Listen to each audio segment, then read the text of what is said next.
Hello everyone. I can't tell you how honored I am to be here and to be the person who gets to introduce Cory Doctorow.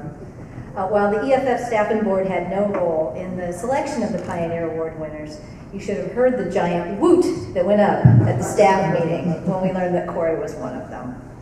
As you know, Cory was on staff at the EFF until 2005, and we still miss him every single day. I'd like to tell you that we molded him somehow at EFF, but that's just not true.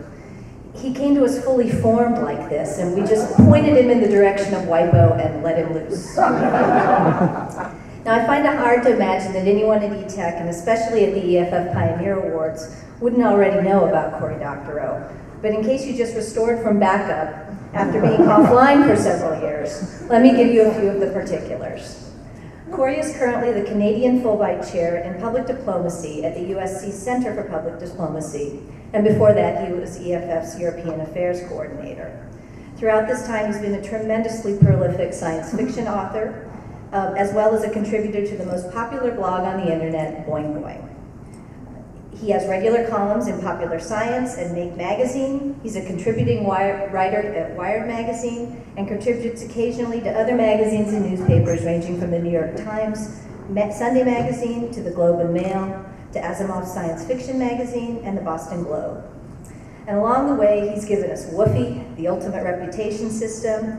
He's given pudgy little girls the power to slay gold farmer armies. He's combined wireless networking with leathery angel wings, and he's given us ant colony planning algorithms, and many, many more.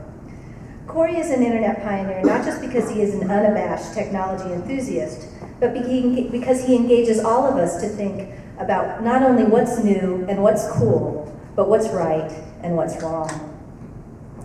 And he doesn't just pronounce from on high. Cory actually engages in a conversation with us, and by that I mean with millions of us on an ongoing basis, and millions of us all around the world.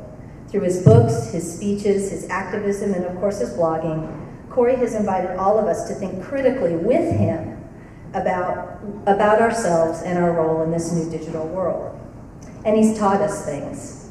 He's taught us that business models built on false scarcity are doomed to failure in this digital world. And he's walked his talk by releasing his own works online for free at the time of paper publication. And he's delved into the minutiae of the international intellectual property negotiations, bringing them out into the sunlight, as well as explaining why they matter to all of us, the digerati and the infoserfs alike. And he's taught us that you can love the Haunted Mansion and still fight mightily against the overreaching Disney Corporation. And he's done it in large part by harnessing the power of a technology devised for online diaries, the blog.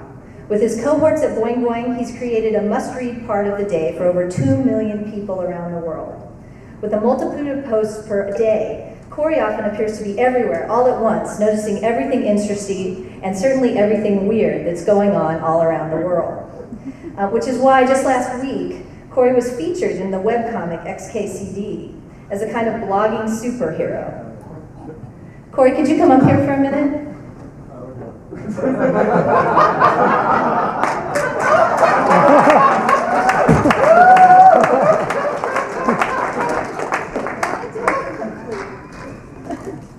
So we brought you the goggles.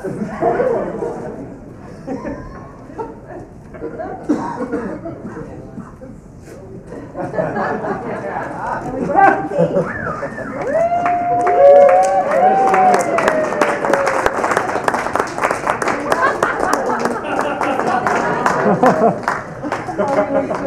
Wow. It's the only one I could find with Mickey Mouse on it. So ladies and gentlemen, I give you EFF Internet pioneer, Cory Doctorow.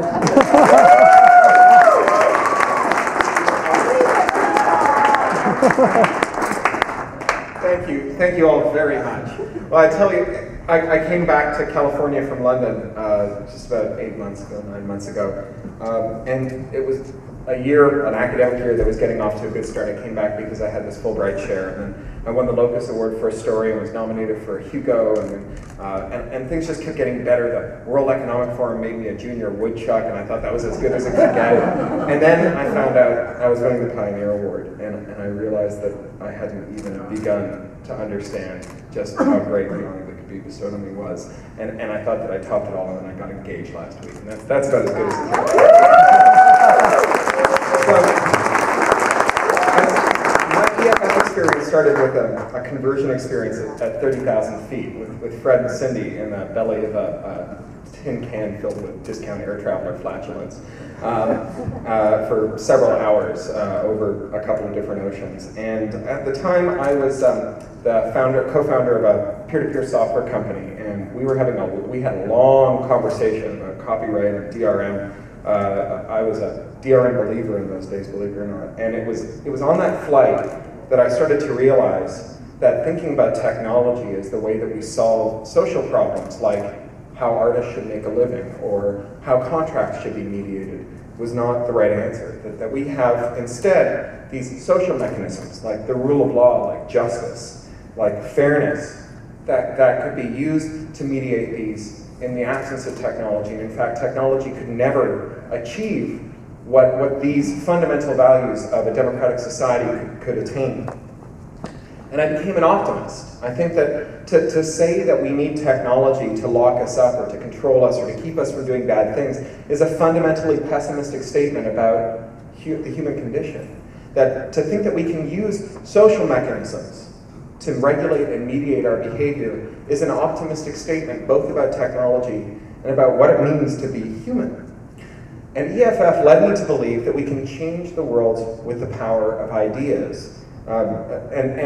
You know, I stand here on the stage sharing a podium with two people who changed the world with ideas. I defy you to read Coase's Penguin and the Wealth of Networks and not have the way you think about the world forever changed. I defy you to read books like Beyond Fear and Bruce's many incredible essays and not have everything you think about changed through the lens that he's given you to understand the world and the fundamental strictures that we put in place to make us safe from each other and from external dangers as well.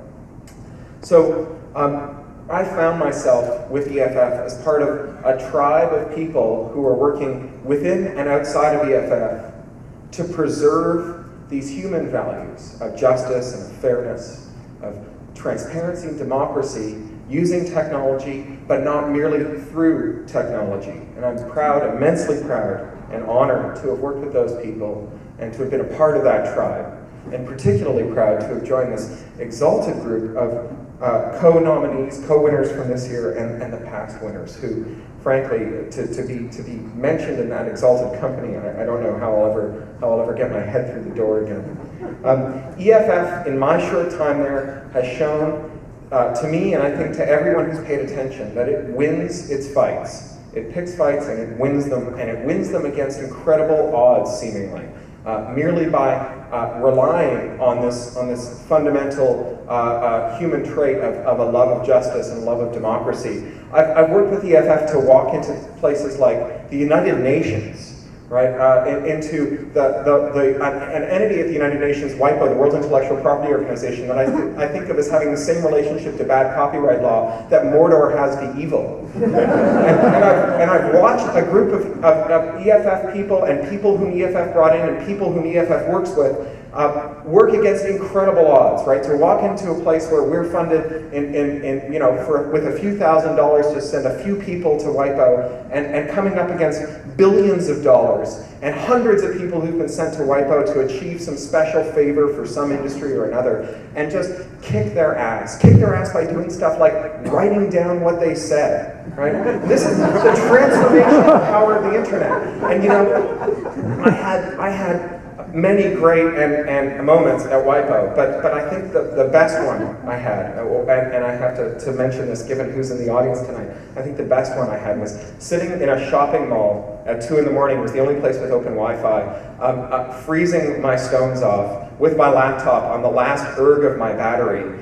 and getting the okay from Mark to say that he would sign our letter opposing the broadcast treaty, which had been brought by Yahoo on behalf of Broadcast.com, the company that he co-founded.